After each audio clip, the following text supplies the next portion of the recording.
Sementara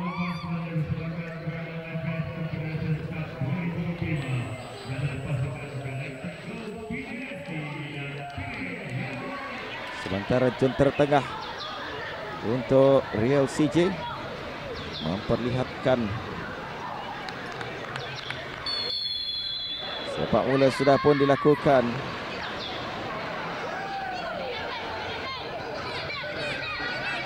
Untuk 35 minit yang pertama. Setelah akhir yang kedua bagi berlaku antara pemain Galaxy Girl, akhirnya memberikan peluang kepada Real CJ.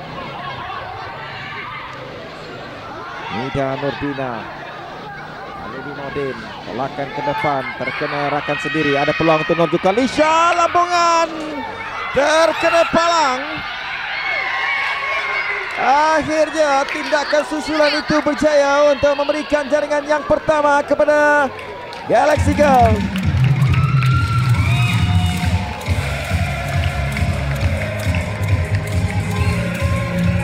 Jaringan yang akhirnya berjaya dilakukan oleh Galaxy Girl pada minit ke-10. Perangkap pertahanan, lambungan awal yang dilakukan oleh Norju Kalisha itu sebenarnya sudah masuk, seakan-akan sudah pun melintasi garisan gol. Kita perhatikan bagaimana lambungan ini terkena palang, sudah pun masuk sebenarnya. Dan clearance itu juga gagal dilakukan. Jadi pengesahan jaringan untuk Norju Kalisha.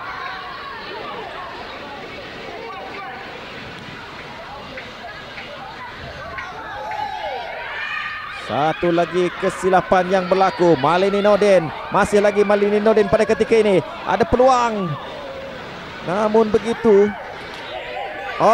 bola belum lagi keluar. Percubaan Malini Nordin, sememangnya pada jarak yang begitu hampir. Situasi 1 lawan 1. Jaringan akhirnya berjaya dilakukan oleh Malini Nordin untuk menggandakan kedudukan bagi Galaxy Girl. Perhatikan cara apa yang mampu dilakukan oleh Natra Amani pada kedudukan yang begitu hampir. Tiada pemain yang melakukan kawalan terhadap beliau. Dan sememangnya pada kedudukan itu, sebagai jaringan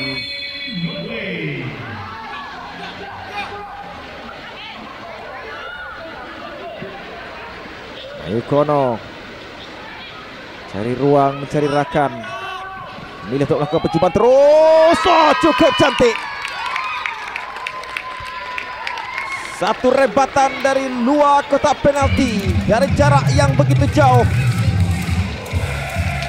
Selepas dia melakukan percubaan demi percubaan, ternyata rebatan dari luar kotak penalti yang meletakkan namanya selaku penjaring untuk Galaxy Girl. Perhatikan bagaimana 3 pemain yang berjadi berdaya. Dan lambungan ini sememangnya cukup menarik, cukup tepat untuk memerangkap kedudukan Natra Amani dalam intensiti perlawanan permainan yang ditawarkan oleh Penang Real CJ. Dilihat mampu pada petang ini, penting pelawanan yang sebelum ini. Diberikan tumpuan perserangan yang dilakukan oleh Galaxy Girl. Mayukono, satu rebatan sekali lagi yang berjaya dilakukan dari luar kotak penalti, membuka paruh masa yang kedua dengan cukup bergaya. Jaringan dari luar kotak penalti sekali lagi meletakkan nama Mayukono selaku penjaring gol. Percubaan dari jarak dekat agak sukar untuk menewaskan Natra Amani, namun sekali lagi dari luar kotak penalti dia berjaya untuk memerangkap Natra Amani. Jaringan keempat Galaxy Girl, jaringan kedua pribadi. Sekali lagi Mayukono untuk hat-trick.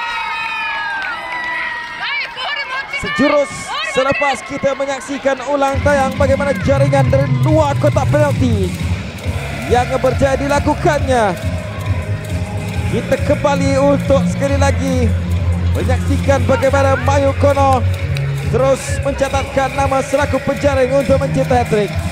Lapungan yang menyaksikan dua pemain terlepas dan Mayukono yang tidak dikawal berpunca daripada sepakan percuma dilakukan oleh Sarah Joy dapat Mayukono dadaan yang cukup kemas sebelum tindakan penyudah untuk gol kelima dan hat-trick bagi Mayukono. Perhatikan sekali lagi bagaimana insiden yang menyebabkan pengadil memberikan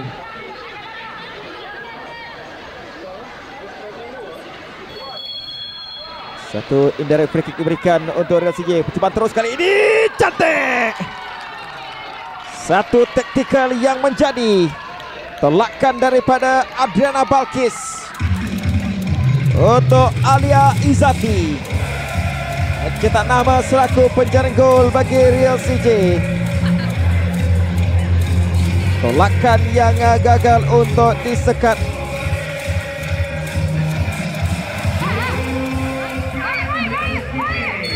Terus saja menerjang masuk, menewaskan Rozaini buat kali yang pertama dalam perlawanan ini.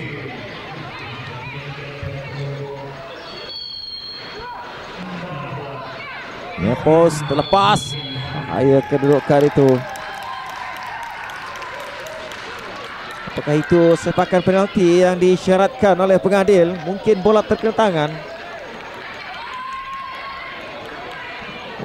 Kita perhatikan daripada ulang tayang ini berpunca daripada sepakan sudut Alia Izzati.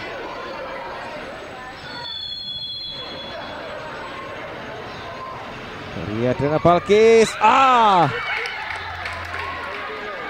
lontaran ke dalam.